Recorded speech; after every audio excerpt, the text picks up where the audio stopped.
WoolyWitchotWest video cast. You can find me on Instagram as WoolyWitchotWest, on Ravelry as WoolyWitchotWest, and pretty much everywhere else you can find me with Fox and Spider Arts, or the Woollery Mammoth Yarn Shop based out of Eureka, Montana. So I am a fiber artist and I help co-own the Woollery Mammoth Yarn Shop in Eureka, Montana. I live out in the beautiful woods in northwestern Montana with my spouse creature, my dog, a few cats. This video cast, if you don't already know, is mostly about fiber arts, mostly knitting and spinning, with occasional weaving and dyeing thrown in. So if that interests you, you're in the right place. I kind of am going through things from a personal journey perspective of things as I'm learning them. I'm a novice spinner, so a lot of my talking about spinning may be things you already know if you are someone who's a more experienced spinner, but I'm just kind of talking through things as I go. So that's kind of who I am and what this is about. It is the last weekend in May, so usually I'm filming in the store, but it's been a busy weekend and we've been doing a lot of work outside. We just got deer fencing put up in our yard, which means I can actually care about what's growing there now. So my spouse creature and I have been planting all sorts of flowers and things in our yard, and getting water to them all, and it's kind of late in the evening, so it's a little bit of a strange recording schedule for me, but as you can see, it's still sunny and gorgeous out, and now we're exhausted and drinking sun tea, and I'm gonna talk to y'all about knitting and fiber art stuff for a little bit. So I'm gonna start off with finished objects. I have a few finished knitting things and one finished spin to share with you guys, so I'm gonna start out with that. So the first finished knit I have for you, I will probably have used as the photograph for the cover page. For those of you who have been watching for a while, you'll know that I also started this podcast or video cast as a way to get myself to finish projects that have kind of been languishing, thinking that if I talk to you all about them, I might be able to inspire myself to work on them more and actually finish a few things. Because sometimes projects just fall by the wayside. So my first finished object is one of them, and I'm not gonna undo it completely for you here, but this is a mohair shawl all the way down here.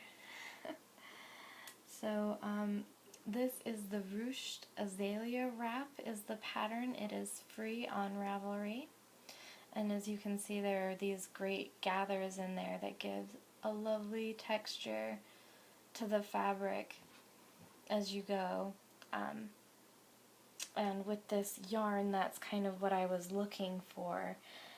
This yarn was kind of dream yarn for me at the shop. It was there for a while, and it was all hand painted, and I resisted it for a long while. But I was looking for something really simple and not too heavy to do with this. It's 100% mohair, it's hand painted, so I wanted something to do with it that just would really show off the color and not really distract from that with a fancy stitch pattern or too much open work. We're also up in Montana, so it does get cold enough here that someone would want a shawl this warm in the winter time, and it's really super soft, so you can wear it close to the skin. And what is that? This has been kind of languishing on my needles for a long time. I think mostly because when I started knitting it, I had never knit with mohair before. Not 100% mohair anyways, and it's very slippery, and I started it on metal needles, which weren't my favorite needles, and I'm actually going to get rid of them. They were kind of a pair of cheapo needles with a cable that wasn't great. So it was kind of difficult, and I didn't buy new needles in the same size. I just kind of stuck it out and finished it. So there it is. Yay! The color on this is so beautiful. I'm not sure who's going to end up with it, or if I might try and sell it. I originally bought it for myself, but I don't know if I can pull off colors quite so bright, although I wish I could. So that's maybe not the biggest finished knit. I do have another finished knit that I will probably put some photos in for you here.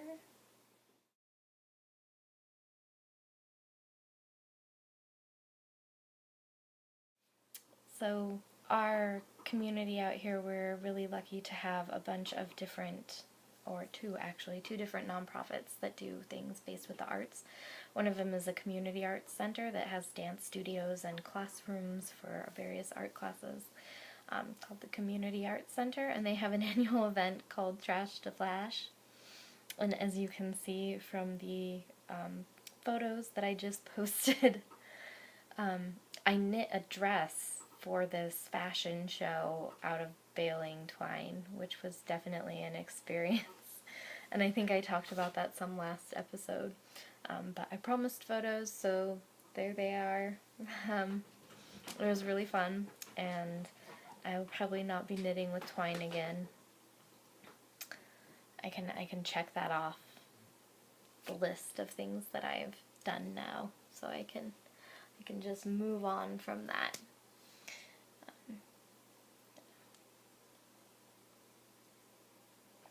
Sun tea. And my other finished objects are a smaller finished object, but in the same color family, which I think is funny. And they're these little guys. Fun little mitts. I think I showed you the yarn last time. This is Mother of All Woolworks dyed homegrown wool. She has a small mixed breed flock here in Eureka, and so this is all wool from that flock, and she had a little sample that she gave me to spin up, and it was fun and very fluffy. And when I finished it, I don't know why, but the skein of yarn plied reminded me of pizza. I said that last time. And these, as you can see from the really pretty creamsicle pinks and oranges, like, that doesn't remind me of pizza at all. So there you go, Siri. Not pizza yarn, not pizza mitts. It reminds me more of like orange strawberry sorbet ice cream.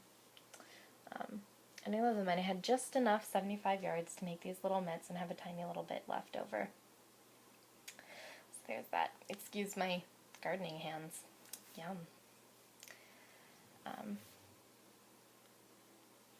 there are those guys.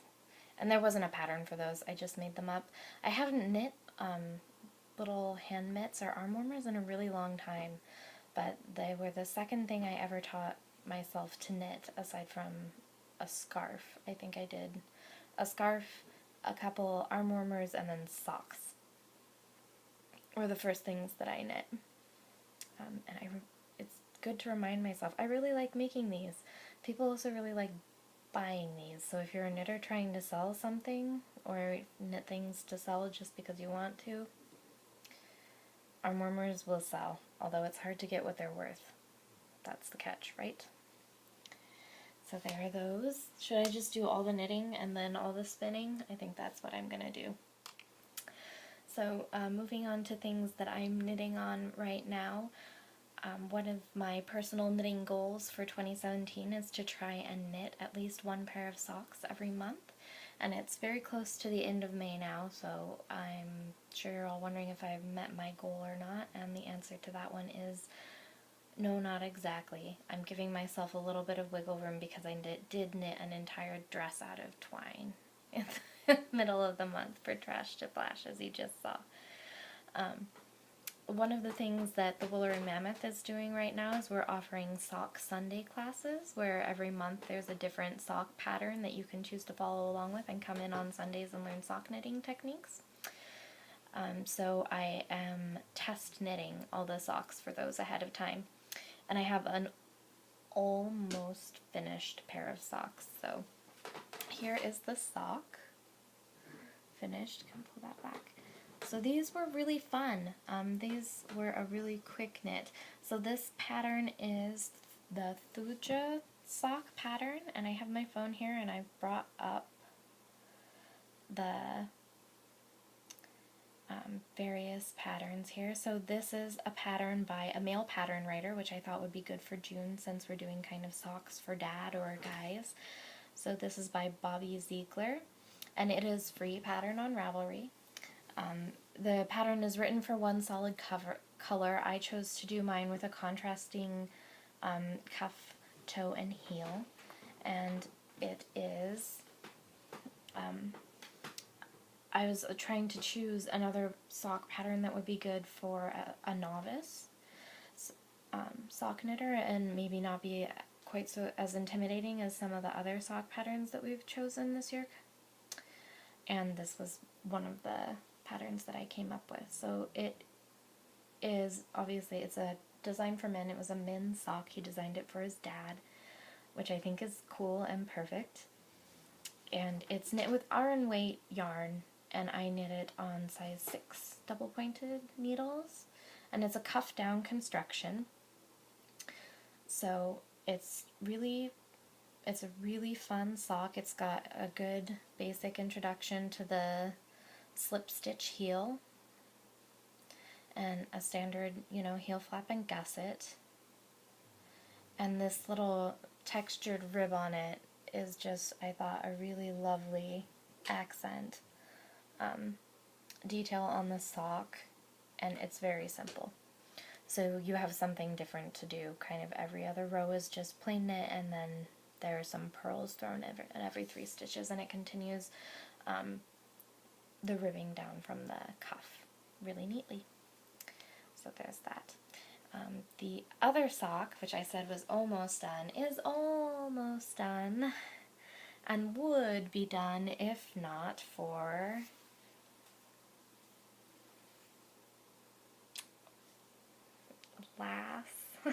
I ran out of yarn, so I need to procure another skein of this, and I should have kept the tags on this. The mohair yarn was done by an indie dyer who is no longer producing yarn in our area, so, and I lost the tag for that long ago, so I apologize that I didn't give proper credit for that. I think this is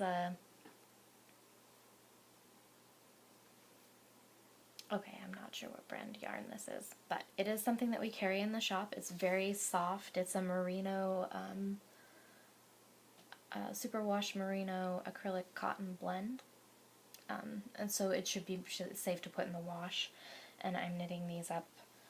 These are for my grandpa, so it'll be nice that Grandma can just throw them in the wash. I made him a pair of cotton socks for Christmas that he loves, but they're hand wash only, so I thought this would simplify things. But as you can see, I am so close to done with this sock, and it goes really quickly.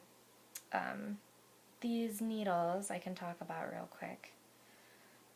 I know a lot of people don't like plastic needles. I go back and forth, but these needles in particular, these are Knit Picks marble needles, but it's like knitting with lightsabers, yo. It's I don't know how else to explain it. It's just really fun to knit with these. They're bright, they kind of catch the light while you're working, and they're really fun. And very neat to knit with, and every size is a different color. So this is the color of size 6, and they're blue and purple and green, and they remind me of lightsabers. So I feel kind of cool. I knit with these needles. So there's that. It goes with my color theme too. It's like pink and orange. Pink and orange day. Are these colors I ever wear? Not really. But they're a great color therapy, I guess. So there they all are. So this sock will be done as almost upon receipt of more yarn. It will not take me very long. The other socks that I'm working on are the Feel Good socks, which are also free on Ravelry. I'm at the stage of adding the flap on, which is interesting. I've just cut my yarn and turned my sock inside out, because when you add the flap on, it has a little lace flap. You start from the wrong side, and this is a free pattern, so I don't feel bad divulging information on the pattern to you. And then you cast on this way a little piece, and you knit the lace back and forth this way, picking up these stitches along the way, and then you turn the whole thing back right side out. So there's one sock. The other sock is not started yet. Sorry, Mom.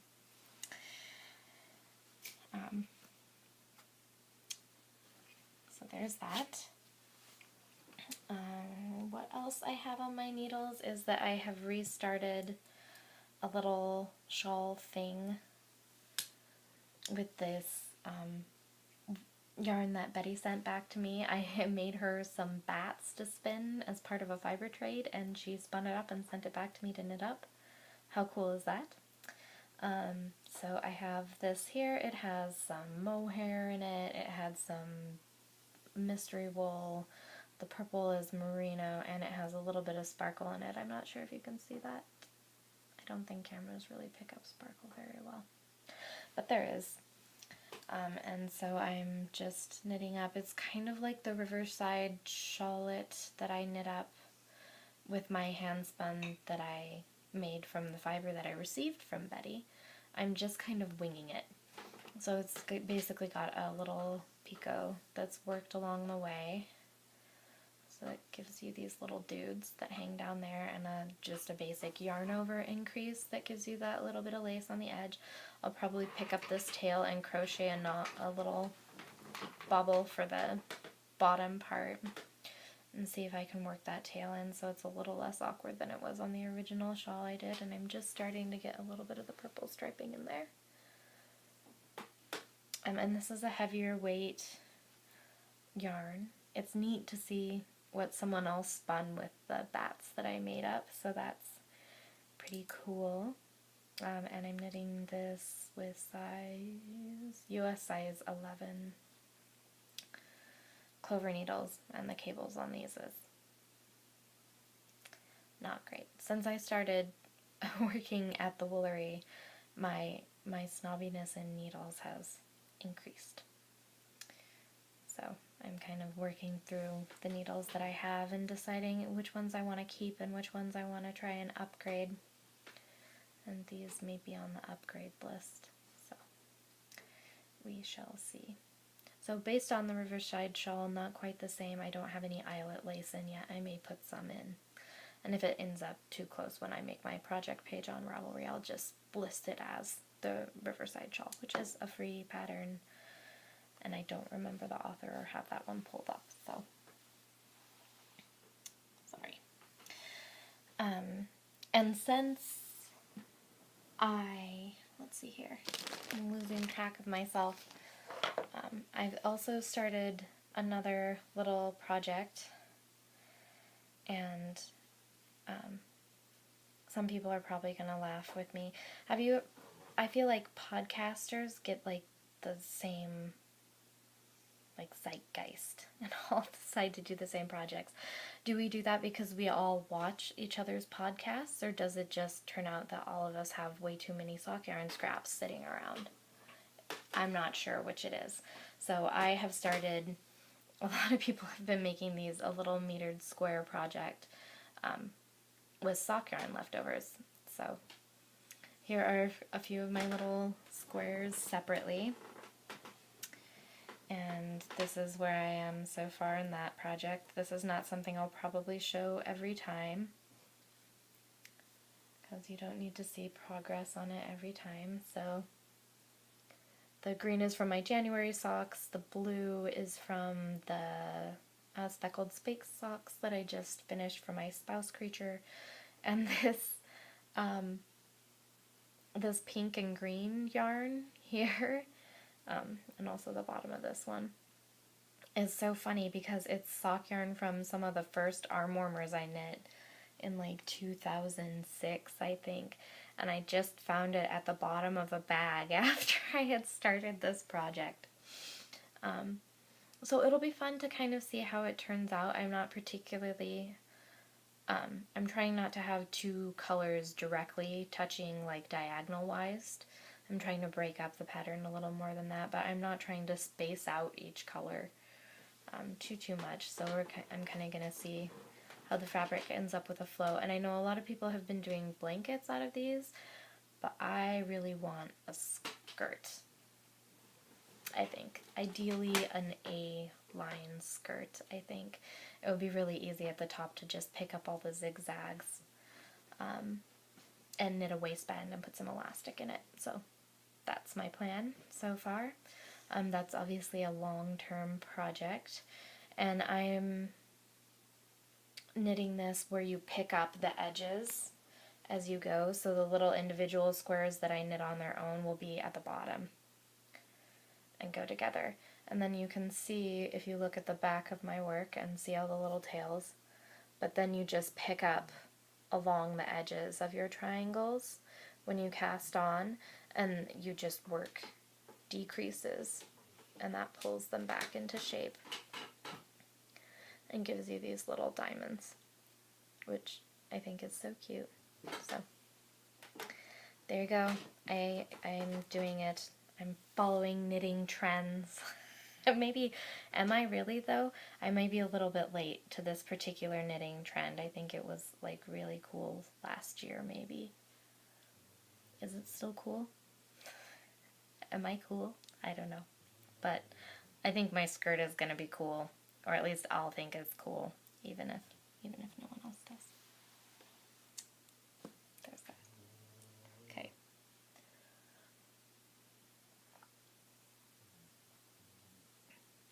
Sorry for the awkward tea pauses. So I finished my one shawl accountability knit. So my next accountability knit is kind of a big one, but I do have a time frame for this because it is what I would like to be my big entry to the fair. And I haven't dropped any stitches, which is what I was just worried about. So, and there's a story that goes with this, so this may end up being kind of a longer episode. Hopefully everybody's okay with that. I'm gonna try not to be too long. I'm getting myself untangled here. I've got a few ends. So, when did we get married? 2 years ago? Almost 3? In June. Aw, our anniversary is next month. So we got married. My spouse creature is right there. 2 years? I know it seems like more. Really? It's only been 2 years? I had to check my calendar. I keep trying to convince myself it's 3. So 2 years ago, 2015? Wow. It seems like longer. So Marriage equality. Marriage equality, yo. So I'm gonna out myself on YouTube in case any of you have a problem with people of the queer spectrum. Here I am.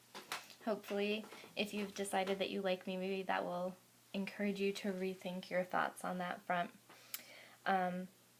But we were married, my spouse creature and I, who does happen to be a female body person. We were married 2 years ago, almost, in June 29th, which was 27th. I think 29 because my birthday is on the 29th of September. That's why I get that mixed up. That's my excuse. I'm sticking to it. June 27th, not June 29th, which is our friend Maya's birthday.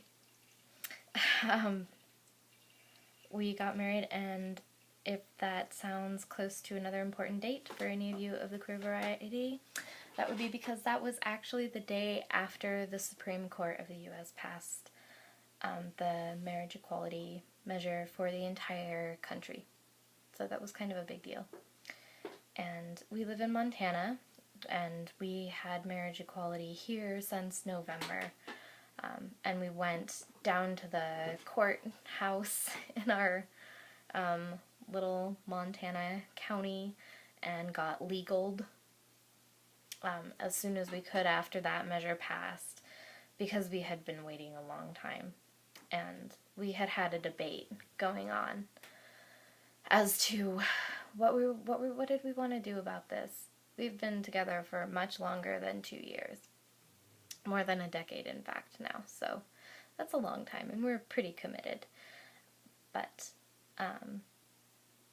we went down and got legaled as soon as we could after it happened, because immediately afterwards the Attorney General for our state, said he would challenge it in the courts and all of that, and we wanted to make sure that that was just kind of out of the way. And then we had our actual, wedding circle ceremony thing here in Grandma's garden in June, after the Supreme Court passed the measure for the entire country, which was really kind of amazing. So there's that. And this is all personal, so hopefully, there it is. I got personal. Now you know. But the reason I'm talking about getting married is because my next accountability project is finishing my honeymoon shawl. So for our wedding, since we had been together for more than a decade and living together almost that entire time, we did not ask people for stuff. We asked people if they would donate to a fund so that we could travel for our honeymoon. And a lot of people did, and that helped us get to Iceland, which was amazing. And we went in March. We're here in our particular corner of Montana in March. It's mud. It's mud season. It's cold and muddy and not particularly enjoyable to be here, so we decided to go somewhere else. And we went to Iceland, where there is breathtaking scenery, really good seafood, and hot springs. What more do you need, right? And I, of course, since we were in Iceland and I am interested in wool, I read up on Icelandic sheep and learned about them. They're an ancient breed. They're a double-coated breed. They are everywhere all over the island. The speed limits on all the highways are very low because there's a high chance that you will run into sheep pretty much anywhere on the island. They just kind of free graze everywhere, so that's kind of cool. And we went to the Alfoss store directly by the waterfall outside of Reykjavik, and I can either insert some photos here, or I'll probably put some at the end just to make it easier and give you some music to listen to instead of an awkward silent pause. So we went to the Alfoss Lopi store and saw all the amazing hand-knit items there. We did both come back from Iceland with sweaters, which was actually kind of our big purchase, and all I could think of was the artisan crafters who we were supporting. We bought our sweaters at a little market where they sell them, and I got yarn, of course. And I could have come home with the unspun Lopi wool, but that is something that the woolery here in town carries. So instead I came home with lace yarn. So this is Einband Icelandic wool lace yarn. And it's a single ply. And so for my shawl I decided to do a gradient. And I'm actually towards the end. So as you can see, can I get you to focus? That is the flower in the very center. And then there's more lace, and then there's, oh my gosh, look, I made knops. Look at that. In case anybody is wondering, those are kind of hard. All of you lace knitters are like laughing at me. Yes, I know. They are difficult to do. And that's, I think it's an Estonian lace thing. So here's where I am. and it goes for a gradient. And I do have, I have one shade darker than this to do the edging, hopefully. Oh, and I just dropped some stitches. I didn't before, but I did now from showing. There we go. I need to get some markers. So this is on 36-inch cables, maybe longer than that. So it's a giant circular lace shawl, and I decided that I did not knit myself a wedding shawl, but so I was going to knit myself a honeymoon shawl instead, so that's what I'm up to. And if I get this done in time to put it in the fair, I will feel pretty cool. So that's my plan. And this pattern is super cool. It is called the Walk Softly pattern.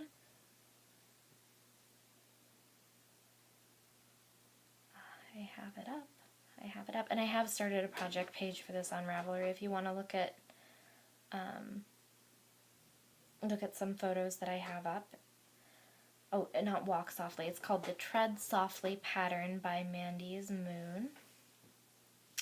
And Iztek's I'm Band. Iztek and Alphos are kind of a, I think one bought the other for Icelandic wool.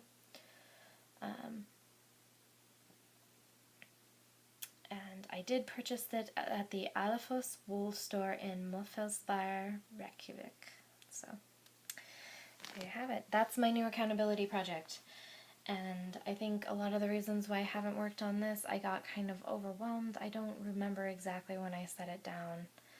I was getting up really early in the morning for a while and working on it, because it definitely does require your full attention to do lace like this. And I have done a lace stole and one lace shawl that was a rectangular shawl that was beautiful. I made it for my mom, but it was nowhere near as complicated as this pattern is. This is the fanciest thing I have ever attempted to knit. But yeah, so her Tread Softly pattern, it's all based on the forest, and I think it was done in clues. So each of these is like the undergrowth or the canopy, and there are bear paws and wolf footprints, and it's really neat. So to kind of think about what she must have been thinking about when she was writing the pattern out, and try and imagine what her ecosystem looks like compared to where I'm living now. It's kind of ironic I ended up picking a forest pattern to use with Icelandic wool, since in Iceland there are no trees.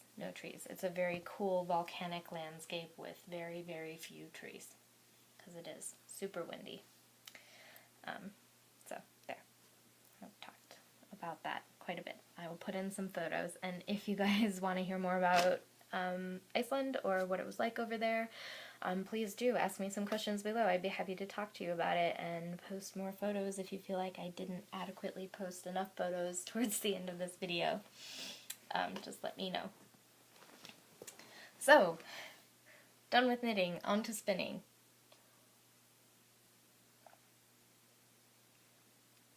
So, I have a finished spin. This was in progress when I talked to you last. So it came out to 2 skeins, and this is, the colorway is Peacock, which is, I have found out since I talked to Rikki after I started spinning this, and Rikki is the dyer behind Raven Ridge Fiber Arts. So this colorway has been discontinued, so who knows, I may have gotten the last of it. Lucky me, because it's really gorgeous, right? So she's a dyer based out of Missoula, which is about 4 hours south of where we live in Montana. And this is local Montana-sourced Cormo, which is a really popular sheep breed in eastern Montana, where the plains are. I'm in western Montana, more the Rocky Mountains. But part of why I'm so excited about these couple skeins is they aren't 100% consistent, but if I undo this and I hold it up, give it a snap, You can see it only twists back on itself a little bit, which means I didn't overply it, which is something that I've been working on as a spinner. I tend to overply my yarns, which was a little hard for me because I felt like in places it was hardly plied at all. So it made me a little nervous, basically. But I made plying balls, and I plied it back on itself. And she just does great saturated colors. So there are pops. The color is washing out on this a little bit. But I did take some photos, so I'll put those in. But just super, super saturated, bright colors, and then she did this rich, rich brown that kind of, I don't know, to have a natural neutral color in with these brighter colors, I think it was a really neat color choice to put in, probably as an actor, as the eye of the peacock feather. And most of it is barber pulled, but there are places where where the colors meet. So there will be spots of colors that are the solid colors, and I'm not allowed to start this shawl until I finish at least the socks. But I spun this up for the spouse creature, since they look gorgeous in blues, and this has a lot of blues and teals throughout. I'm going to make them a wrap. Sorry, they're right behind me while I'm talking about this. This was also neat for me because it's a breed specific source. It wasn't a blend of wool, so it's Cormo, and I admit I kind of jumped in and just started spinning it. I had read very basics on it. I know that Cormo is a fine wool, kind of like merino, so a smaller micron count per fiber, and I don't think it's a long wool. It was, I spun this as a true worsted yarn, so from comb top with a short forward draft, smoothing back on the wool as I spun. And this stuff wants to be drafted. It was the easiest thing I've ever spun to date. It just went out really easy. If anything, it moved a little quick on me. It would be really easy to do thick and thin slub yarn with this fiber, because sometimes it just gets away from you a little bit, was what I found. I had to kind of slow down and pay more attention to what I was doing, because it drafted just like butter. So the result is this is a really smooth worsted yarn, and overall I'm really quite happy with it. And yeah, so there's my finished spin. And I do have another spin in progress, crinkling. I know, plastic bags, the bane of all podcasters. Rachel Smith of the Woolen Spinning Podcast, you can find her everywhere as Wellford Pearls, has a great Ravelry group, and she is hosting a color and breed study, where you're doing both at the same time, studying color and studying a breed.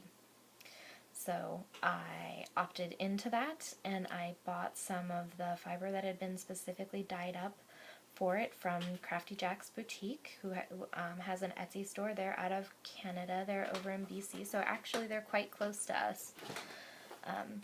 And I have a bit of that spun up. So this is kind of neat. You can see just a little bit of each color. We're doing a split complement. I think I'm probably going to call this my Mardi Gras yarn. Laissez les bons temps brûler, right?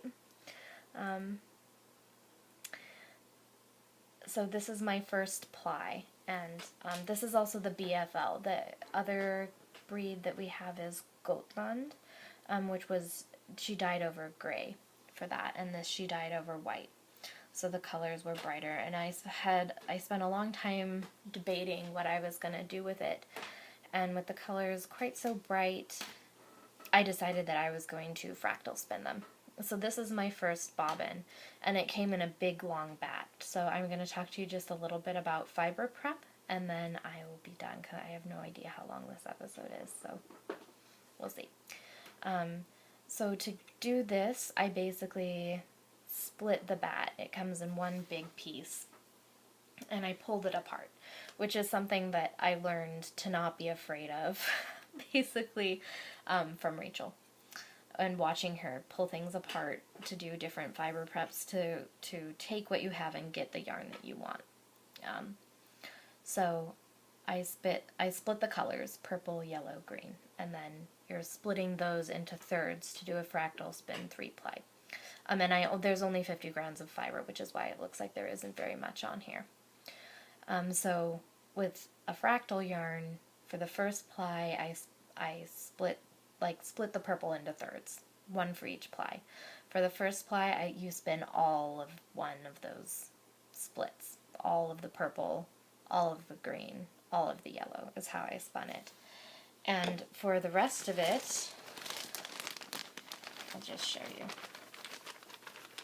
Ta-da! I have my fiber prepped and not spun for the plies, so it'll be really easy. So, and this is about as much fiber as I had for each piece. So for the first ply, the stuff I just spun, this is what I did. I did all the purple, all the green, all the yellow. You end up with this. So the color shift is long. And for the second ply in fractal yarn, you break it up.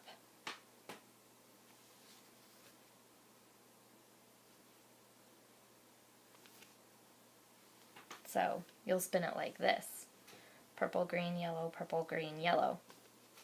And then for the final ply, instead of splitting it into two, what did I do? I did 4s. So I have all these tinier nests. And I chose to do the pieces where there was a little bit of color overlap, like the purple and green in with the purple, for the end pieces. So can I do this and not have it not fall everywhere?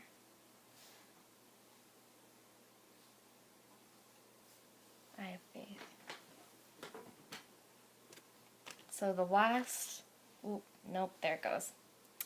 But you get the idea. So the last ply, you spin the smaller bits of fiber, so you break it up. So at any one point in this yarn, there will be a few spaces where the color matches up, but not very many. Most of the time, you'll get kind of a barb pulled with multiple colors, and there will be lots of places that have all 3 color in the same piece of yarn plied all together. And there was such great contrast with this yarn, especially like the purple on the Goatland. It seems to me to be so much brighter than the green. This color is kind of washing out. It's darker than that, I promise. This is like a Frankenstein bright green.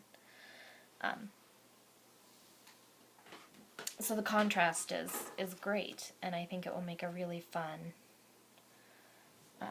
fractal spun yarn. So that's what I'm doing with my yarn for that color study.